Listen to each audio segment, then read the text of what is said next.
Look at you. Someone questions your motives, insults your work, or mocks your choices, and you immediately start sweating. You launch into a frantic, 500-word monologue explaining why you did it, why you're right, and why they should still like you. Congratulations, you just handed them the leash. The moment you defend yourself, you've already lost.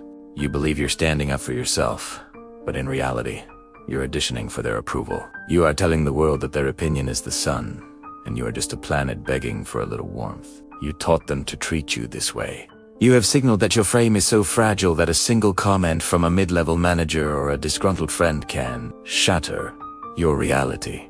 You aren't a leader. You're a defendant. It's pathetic, really. Your need to be understood is a psychological leak that drains your power in real time. But what if you stopped? What if, instead of explaining, you simply existed?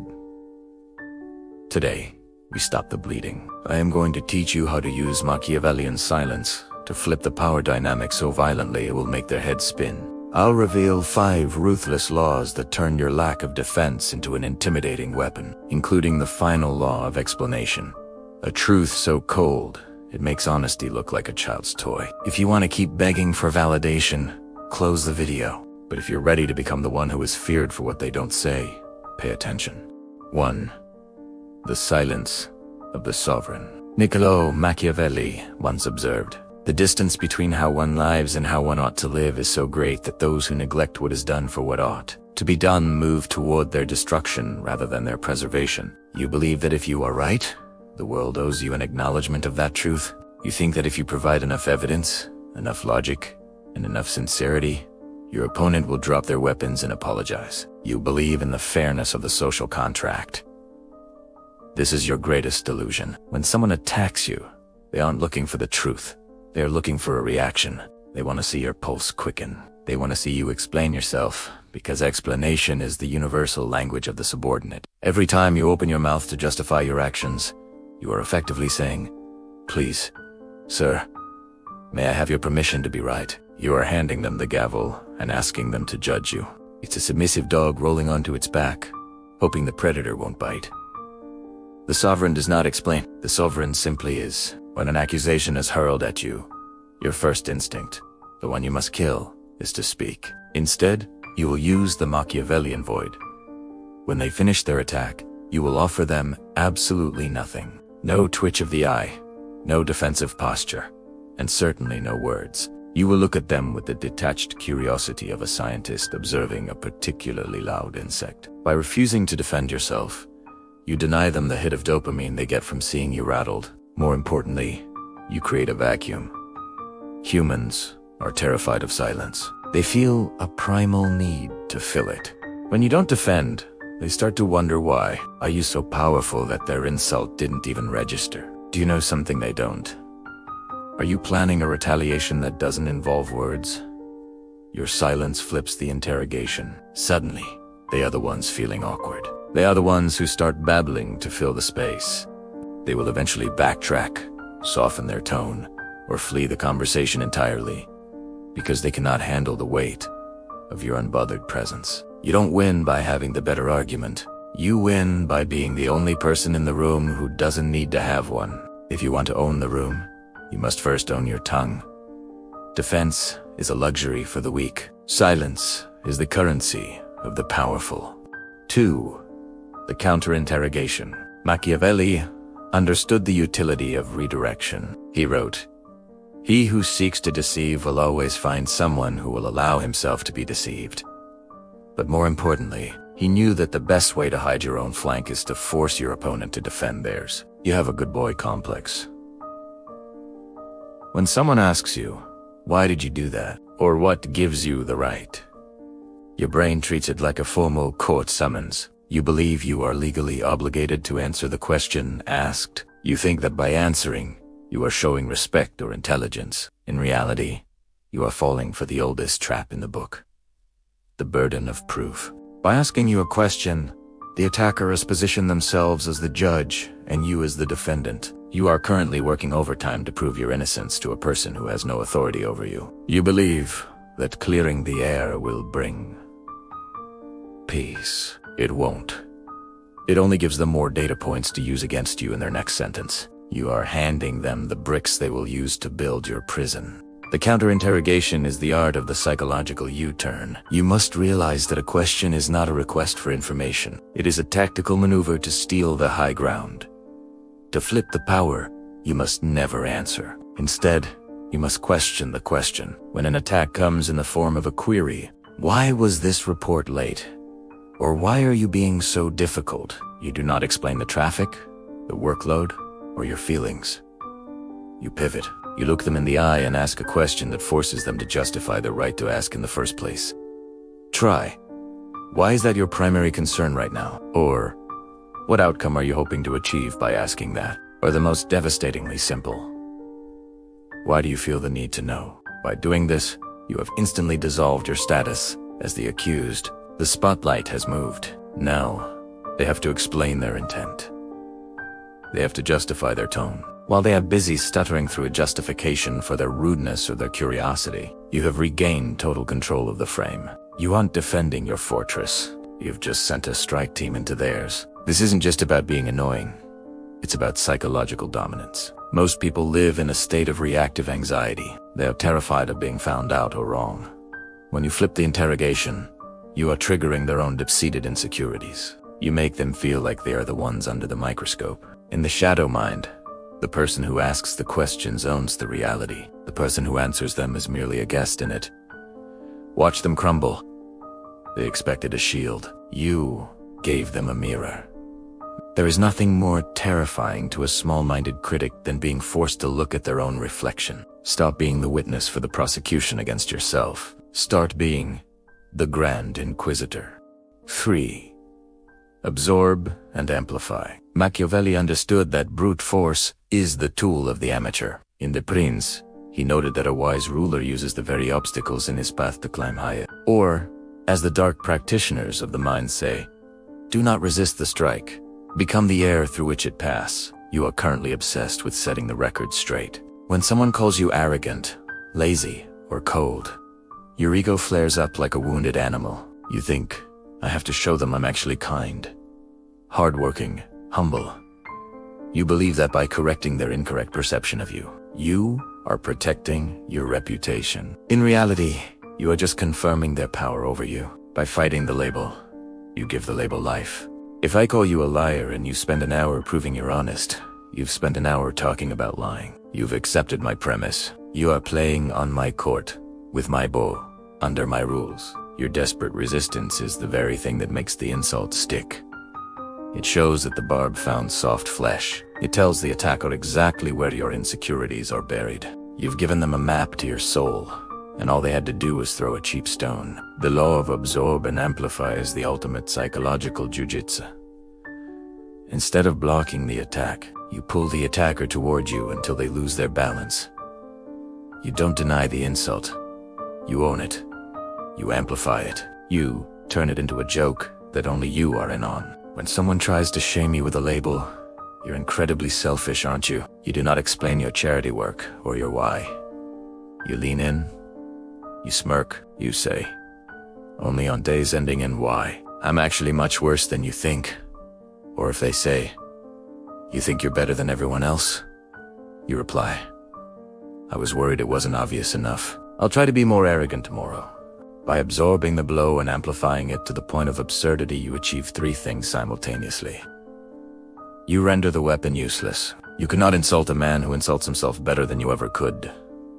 You signal extreme high status. Only a person with massive internal security can afford to agree with a negative trait. It shows you are unshameable. You make the attacker look ridiculous. When you agree with their hyperbole, they have nowhere to go.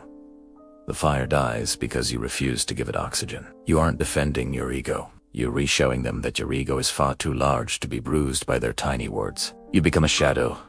They swing at you with all their might, only to fall face first into the dirt because there was no resistance to catch them. This is the art of being agreeably dangerous. You are agreeing with their words while laughing at their insignificance. Remember, The moment you try to prove you are a good person, you become their slave. The moment you accept being the villain in their story, you become the author of yours. 4. The Ghost of Intent. Machiavelli's masterpiece, The Prince, is a manual on the necessity of the mask. He wrote, "Everyone sees what you appear to be. Few experience what you really are." He knew that the moment your true intentions are known, you are manageable. You are a solved puzzle, and solved puzzles discarded. You have a pathological need to be understood. When someone misinterprets your actions or assigns a dark motive to your silence, you feel an itch under your skin. You think, "No, that's not what I meant. I need to clarify." You believe that if people see your heart, they will treat you fairly. This is your fatal flaw. By clarifying your intent, you are removing the only thing that keeps people respectful: uncertainty. When people understand exactly what you are doing and why, they can predict your next move. They can build defenses. They can categorize you as the nice guy, the reliable worker, or the predictable partner. You have effectively neutralized yourself. You have turned yourself into a map with a "You Are Here" sticker, and you've handed that map to your enemies.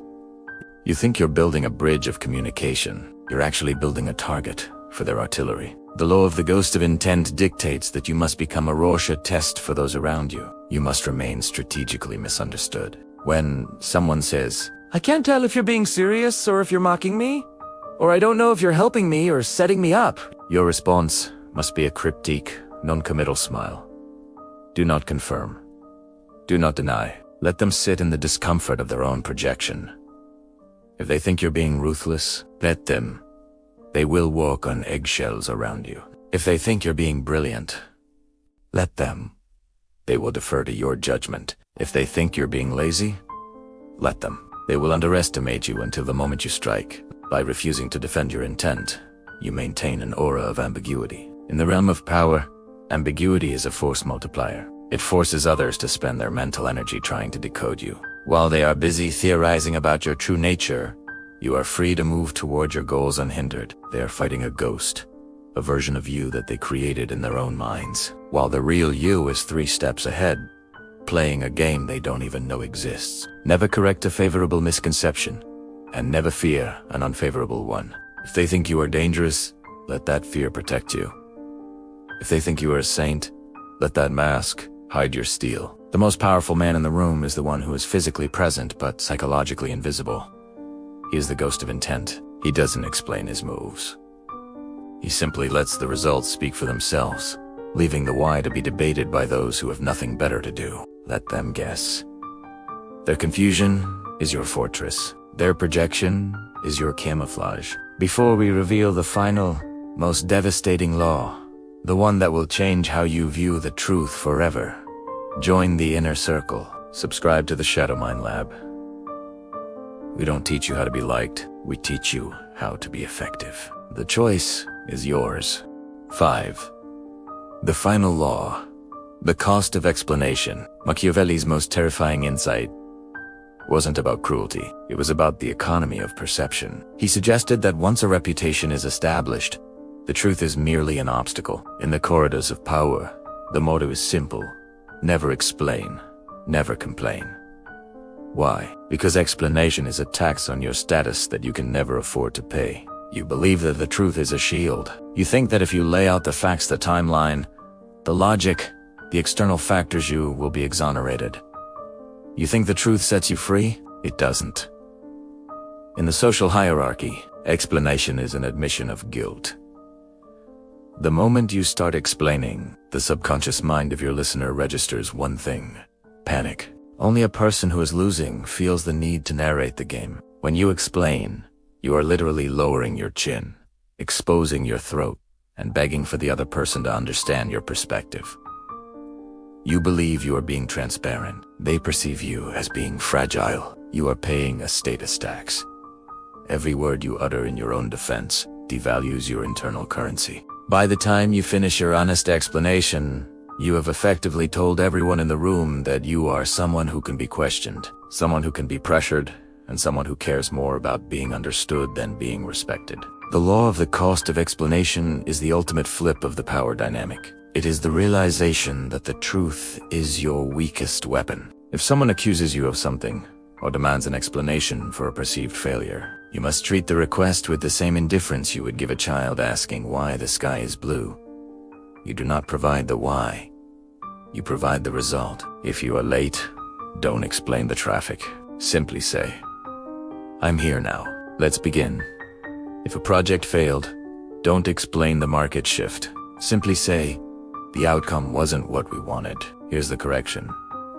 When you refuse to explain, you force people to deal with the reality of the present moment rather than the narrative of your past. You are signaling that your time and your internal state are far too valuable to be wasted on post-game analysis. By keeping your reasons to yourself, you maintain an air of absolute certainty. People will naturally fill the void of your silence with their own justifications for your behavior, often making you out to be more calculated and more powerful than the truth ever would. This is the ultimate Machiavellian trick.